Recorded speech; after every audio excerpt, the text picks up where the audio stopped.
Welcome back to The Big Show. It's Alex Belfield on Broadway, and it's always nice to come to the New Amsterdam Theatre, which is probably the most beautiful theatre in the world. It's home to Mary Poppins, but we're not talking about Mary Poppins today. We're talking about The Lion King. Why are we here? We're here because you want to talk about The Lion King. and Zazu, maybe, I don't know. I do. Cameron Powell is really one of the greatest West End and Broadway stars. I'll tell you why, because you're a personality. What I like about you is you're different and you stick out and you're memorable. It seems like now they create the most amazing stars, but you can't remember their names. I love you, I just fell in love with you. Well, I love you and there's nothing you can do about it. Well, right back at you. Congratulations on being you, because you've got a part in a play which is brilliant before you even start. So it's then what you bring to the party. And I've seen so many people try and do Zazu and do it sometimes better than others, but you really are the character and you seem to get into it, because it's difficult, isn't it? Because we're watching you and something above your head. Yeah, it's what Julie Taymor has termed this the double event, which means that you get to see a puppet in its workings and the worker working the puppet. So you get the puppeteer and the puppet. And the idea is you'll get the beauty and the majesty of that puppet and the character, and then you'll get to see the actor actually giving you some sort of emotion and some sort of, something, a little bit of oomph. I always love seeing The Lion King, and I've probably seen it 5 million times with various casts. It's got great heart and it's got great fun. That's really what you need in a Broadway play, isn't it? Something to make you laugh and cry within 10 minutes. Absolutely, absolutely. And this does have everything, because it's got all of the traditional Broadway and West End themes to it. The music, the dancing, the singing, the great songs and comedy. But it's also got this extra element, which is the puppetry and the spectacle of the show. So every scene is kind of interesting and unique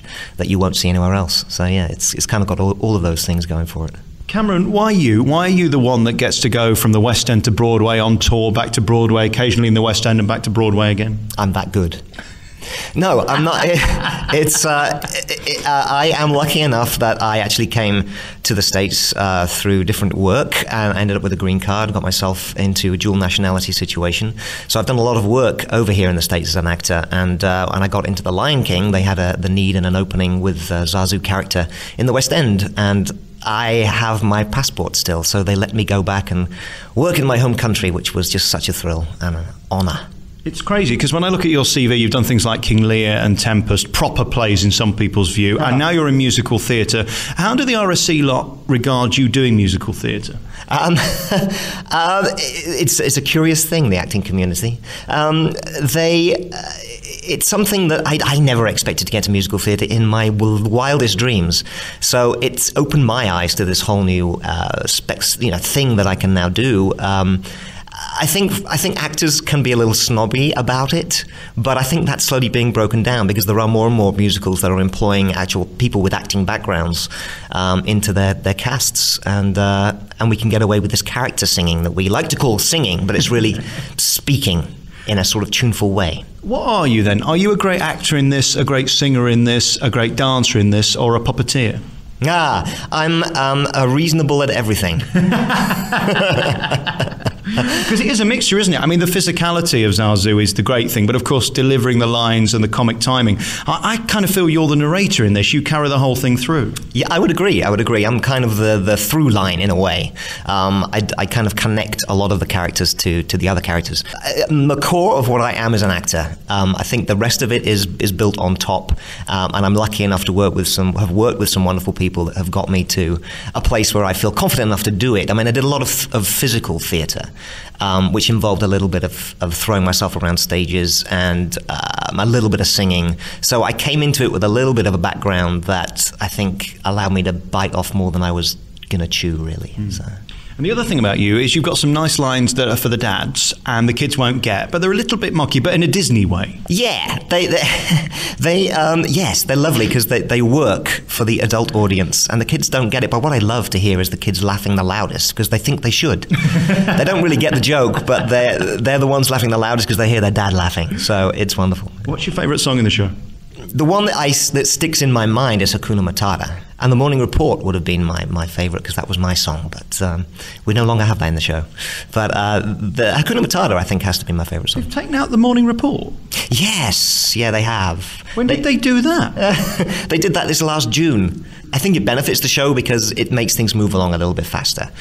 They did it for the Vegas production of The Lion King, and there's been a few little edits here and there, which Julie Taymor came back in and kind of worked the show. So they've come up with this.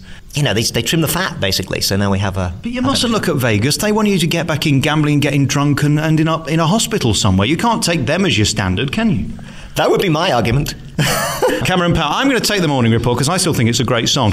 We're back on The Big Show with Cameron Powell. He's the star of The Lion King. Well, that's not true. There's a lot of stars, but there's only a few characters that are really memorable. We look forward to you, and then we look forward to Pumbaa and Timon, don't we? We do. And why? Because they have the funny lines. They are the sort of comedic element to the show. So they are definitely the kids' favourites, which is the reason you're probably going along to the show in the first place.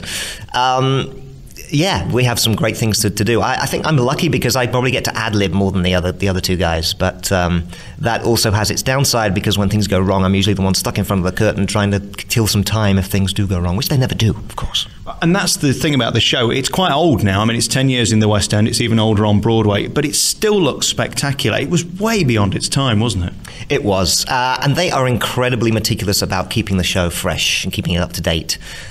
So they're very good about coming in and giving a lot of clean-up rehearsals. So as much as we might gripe about it, it's actually the cast really does appreciate that at the end of the day because it keeps everyone on their toes and you really get to be thinking about it. And I don't think a lot of shows do that. They kind of leave it and let it go. But we have resident directors on the shows, on each and every show, that is there to just keep us remembering what we're supposed to be doing up there. I suppose the dodgy thing for Disney is there's an expectation you've got to deliver every night. And although it's your 5 millionth performance because you've been in this forever, I'm spending $120 and I want a proper show, don't I?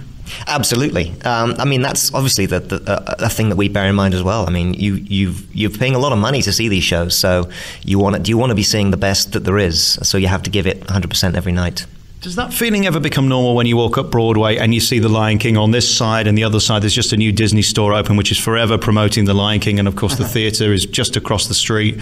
You can't go within 100 paces of Broadway and not see something about The Lion King, and it's all about you. You're in it. Yeah, it's a very surreal experience. You sort of...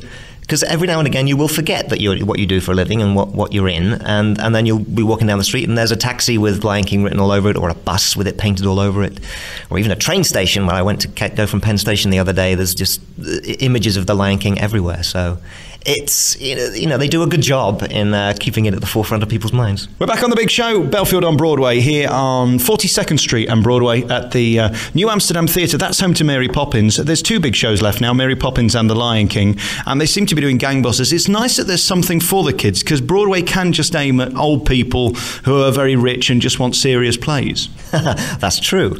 That's true. And then there are plenty of those shows out there for them.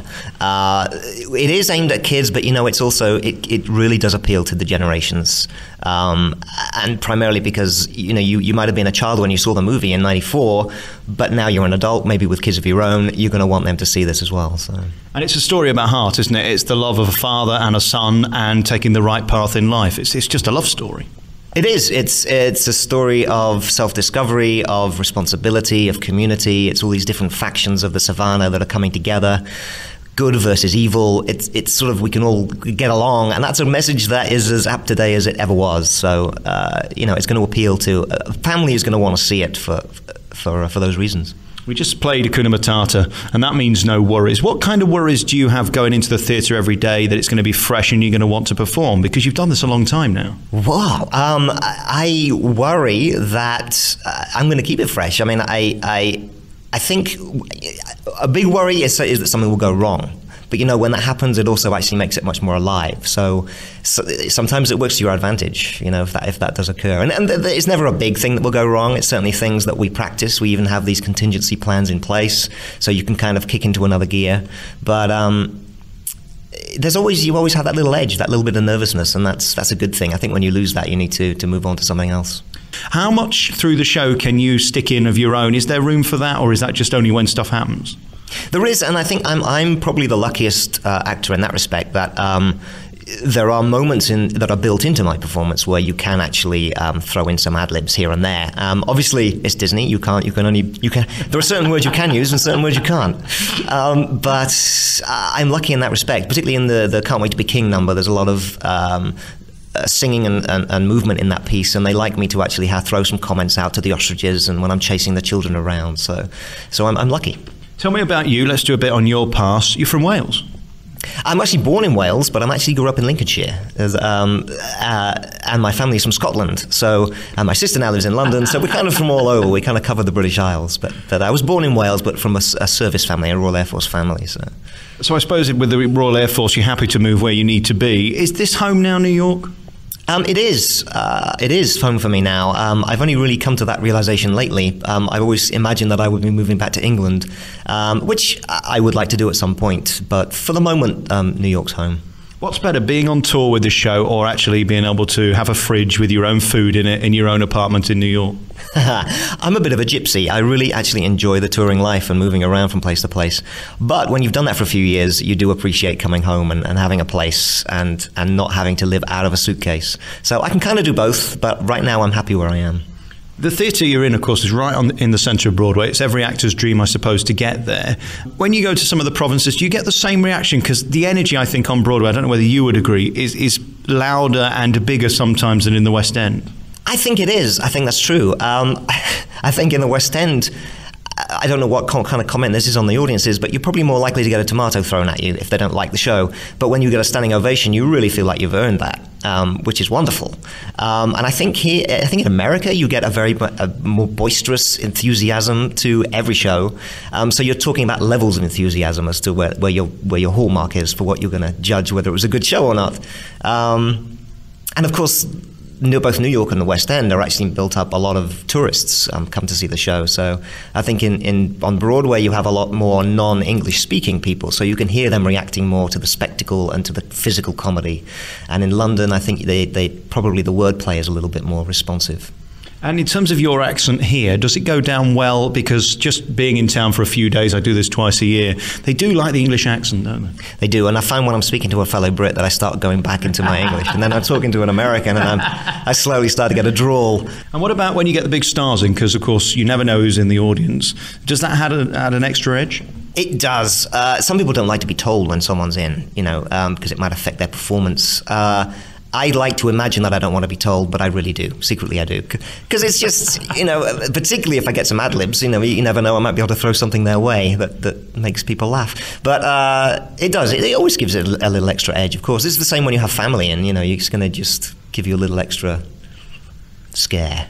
And that's the thing about this show. It's both fun and funny and at times scary. I interviewed Derek Smith, who played Scar just after 9/11, and he said there was nothing worse that first show back when the hyenas came through the audience and what had just happened here in New York. I mean, it is dramatic, isn't it? It is very dramatic. It really does, but I think, again, that's one of the reasons I think this show is so successful, because it works on these different levels, and it will pull at the heartstrings when you least expect it, whether it's just a single musical note or if it's just the thing that you're witnessing, the spectacle of it, the idea of your father's. I mean, my father passed away 9 years ago, and every time I see Mufasa sink down on that, on his, what would you call that, a funeral pyre, and I only see it from the wing every now and again, and it immediately, gives me a little shiver up the spine. So yeah, it pulls on your heartstrings in those ways. And of course the song that's most famous is Can You Feel the Love Tonight, which we're going to end with. Cameron, really lovely to talk to you, and congratulations, you are totally unique, and it's not surprising they've taken you with the show on tour, they've taken you to the West End and of course Broadway. There's still Vegas to go. Would you be interested in that? Why are you laughing? I don't know. Only if I can have a lot of feathers and sequins. There's loads of buffets there. I mean, there's lots to do. That's true. That's probably about it, though, right? And maybe a little gambling. But Cameron Powell, thank you so much for talking to us. He's the big star of Zazu, the character we all love to watch through the whole thing in The Lion King here on Broadway. Real pleasure to meet you. Thank you. And you too. Thank you so much.